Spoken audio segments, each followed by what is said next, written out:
Hello and welcome to my channel. Well, this is just a thought that's been going through my head, so I thought I'd demonstrate it through knives. But the question, the thought in my head was, when does a pocket knife get to be too big to actually be a pocket knife?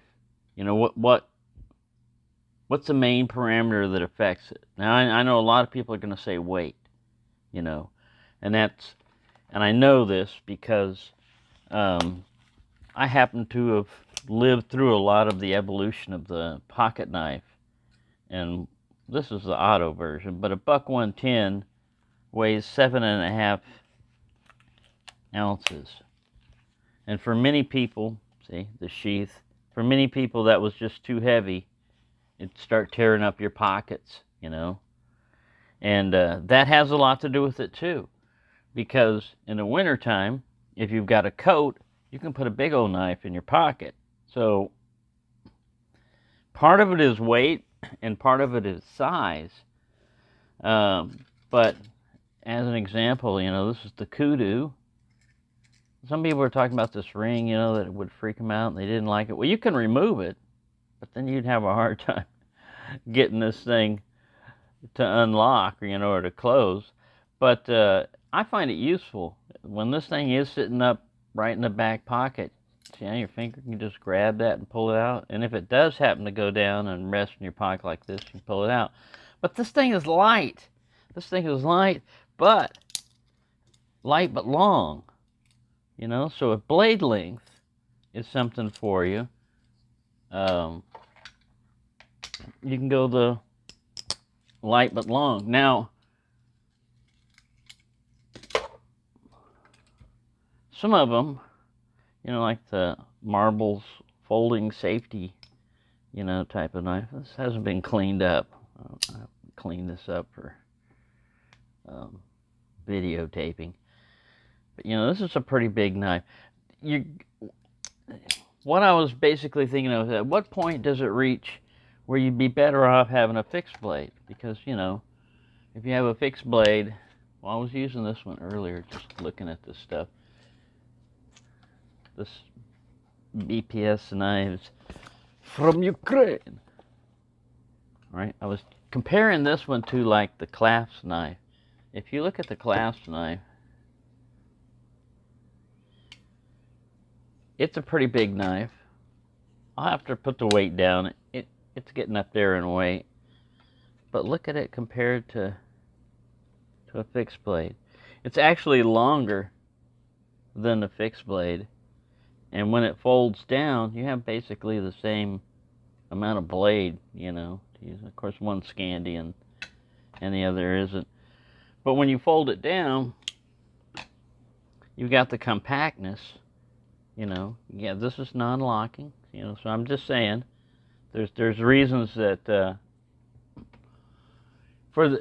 on the opposite effect, I had it around here somewhere. But the little bird and trout, it's a fixed blade, but it's getting to the point where you could replace it with a pocket knife. You know, a fixed blade usually has to have a holster. So I mean, that means right off you've got to have a belt.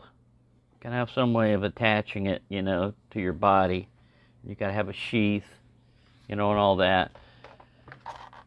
I'm not talking about like these are. You can't even get it in the screen of the camera. I have to pull it back. These are like display or demonstration type of, you know, knives to draw people in. But these are actually functional. You could carry this in your back pocket, but you'd have a rough time with it. Here's another one. You know, this is the Rough Rider Teddy Roosevelt one. It's like the 25th anniversary one. I think it looks better in the red pack of wood and everything. Speak softly and carry a big stick. See, that's...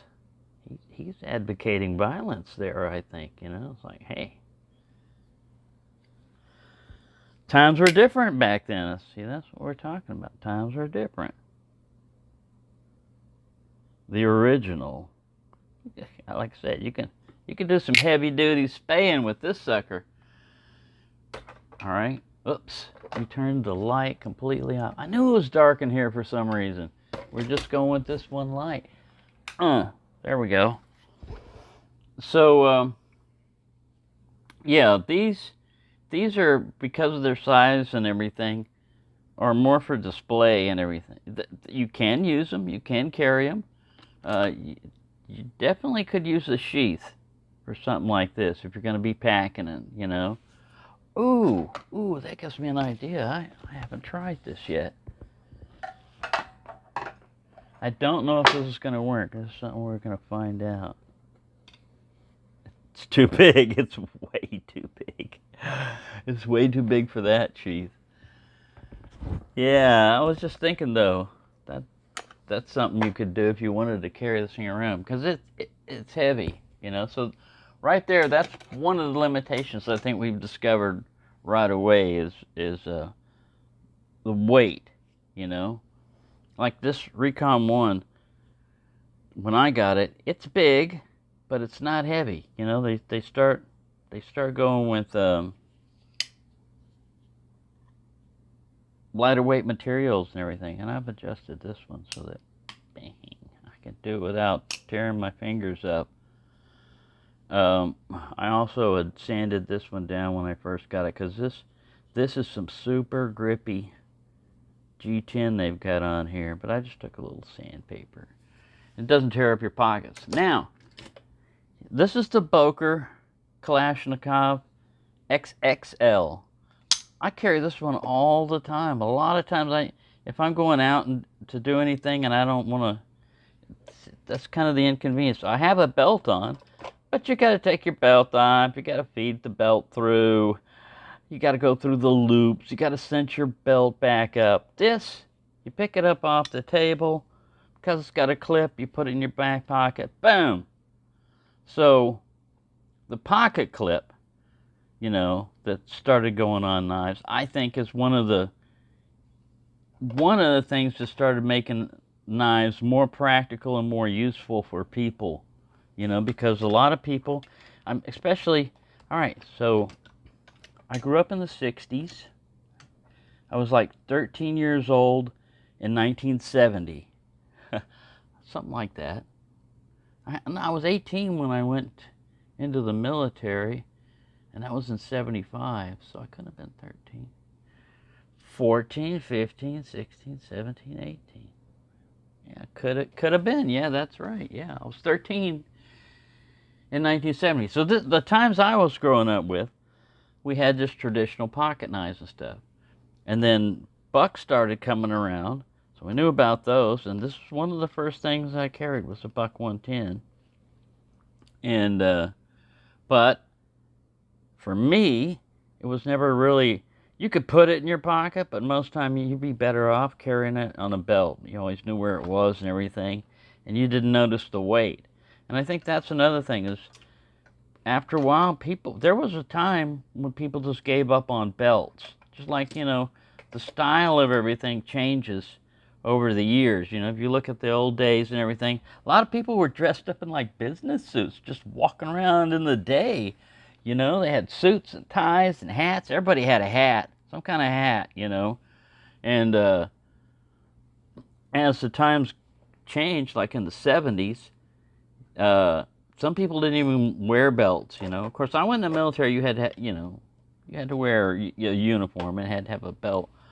But after I got out, I still would wear a belt, you know, because belts come in handy. I mean, besides keeping your pants up, which, you know, used to be important. It's going to sound like an old man, which I am. But anyways, getting back to knives, at what point does it reach, you know, where the knife is just too big for you to want to carry it? You know, is it the weight, or is it the physical size? When does this stop becoming a pocket knife for you? You know, like some people, traditional knives, they'll put it in slips and stuff like this. The modern people are going to have a clip, you know, So it's just a matter of convenience for them. I know a lot of it is laws, you know, because if it's in your pocket and you're walking around, well, it's got to be legal for you to carry it, or you're risking going to jail, you know. So even though you could physically carry a big knife and you'd like it, many things about this knife are illegal.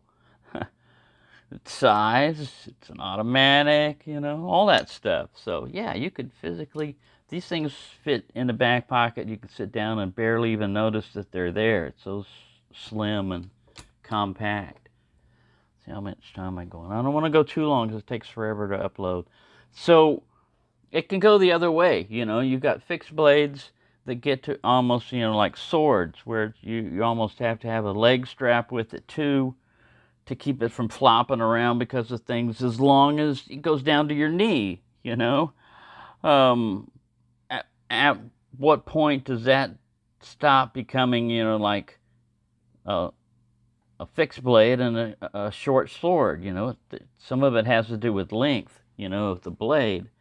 But for pocket knives, I think it's weight, and it depends on your fashion, you know. I mean, if you're wearing, you know, like yoga pants or gym shorts and stuff, you don't got a lot of pocket options. You don't got a lot of weight options. So you'll go with something light, you know, like the Bug Out, or, you know, something lightweight, and usually a clip, so it won't just flop around, or a clip or a slip. But anyways, yeah, that's all I had on this one. It was just, I just noticed that, you know, the clasper was I don't know where I set that other knife. I've got knives missing now. I got a sheath, but I got no knife. Uh-oh.